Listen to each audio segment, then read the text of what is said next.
అదేంటి ఫణి అలా అడుగుతున్నా?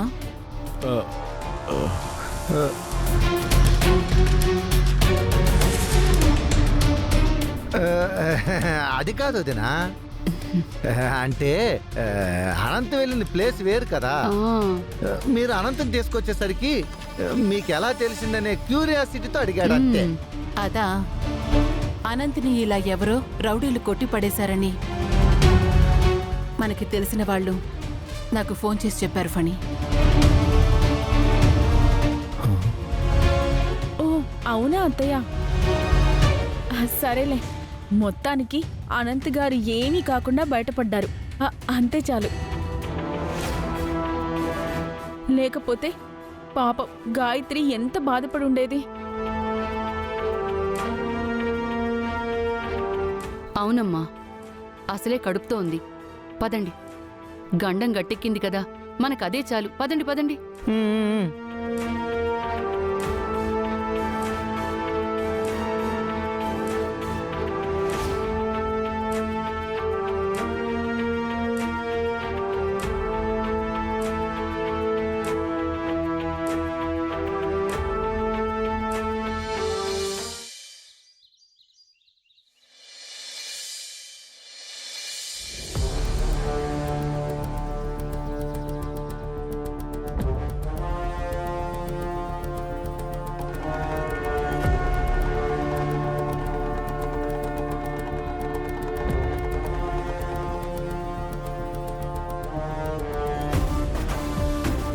ఆ కలువ పువ్వు మొగ్గని స్వామివారి మీద పెట్టమ్మా.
జలాన్ని పట్టమ్మా.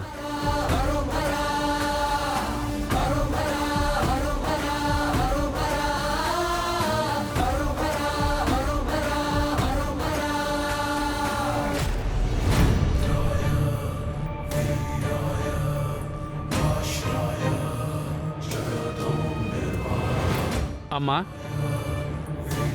మనసారా శివుణ్ణి తలుచుకొని ఈ శంఖంలో ఉన్న తీర్థాన్ని తీసుకుని వెళ్ళి నీ భర్తకు తాగించమ్మా.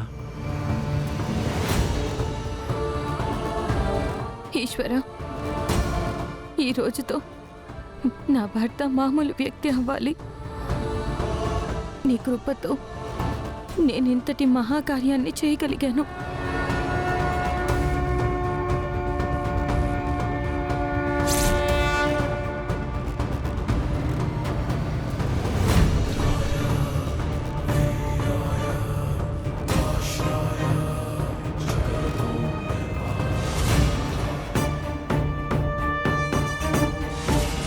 అమ్మా,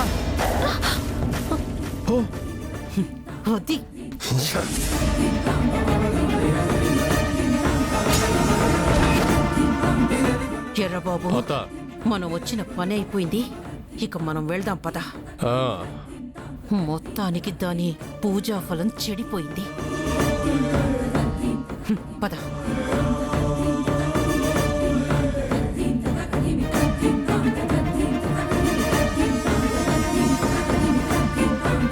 స్వామి, ఎంత పని జరిగింది,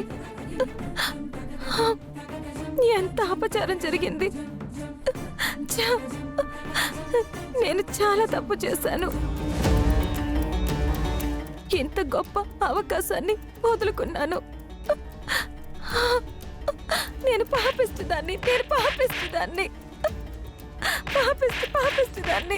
అమ్మా అమ్మా అమ్మా అమ్మా కంగారు పడకమ్మా. ఆ పరమశివుడి అనుగ్రహం నీకు కలిగింది కాబట్టే నువ్వు ఇన్ని అవాంతరాలు దాటుకొని ఇక్కడి దాకా వచ్చావు.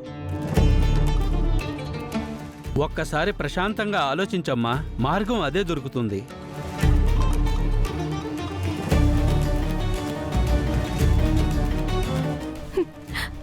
స్వామి, నాకు ఏదైనా మార్గం చూపించు.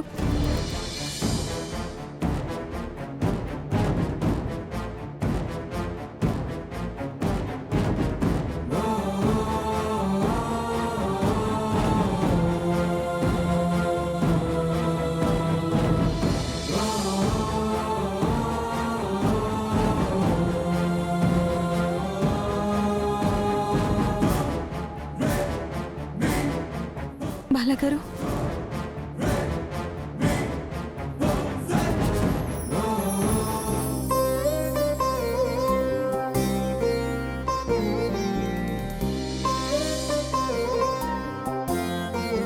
స్వామి, నేను చేసిన ఈ ప్రయత్నం వల్ల నాకు దొరికింది ఈ ఒక్క చుక్క మాత్రమే.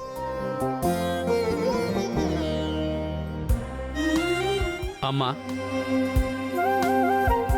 మనం ప్రయత్నం మాత్రమే చేయగలం. దాని ప్రతిఫలం ఆ భగవంతుడు మాత్రమే ఇవ్వగలడమ్మా. నువ్వు అధైర్యపడకు. నువ్వు చేసిన సాహసంతో ఖచ్చితంగా మంచి ఫలితమే వస్తుంది.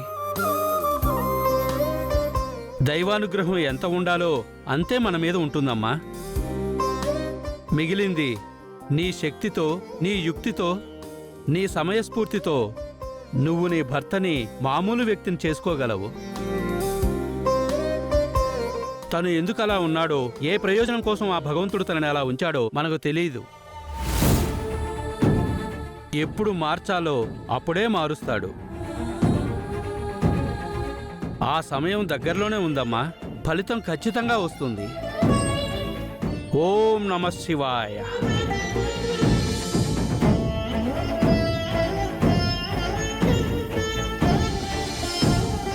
ఓం నమః శివాయ, ఓం నమః శివాయ. బాలగారు, పదండి, ఇంటికి వెళ్దాం.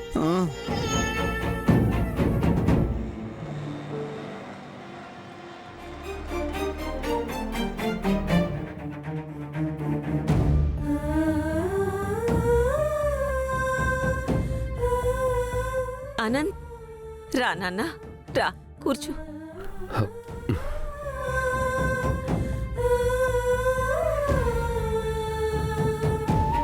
ఇప్పుడు ఎలా ఉంది నాన్న?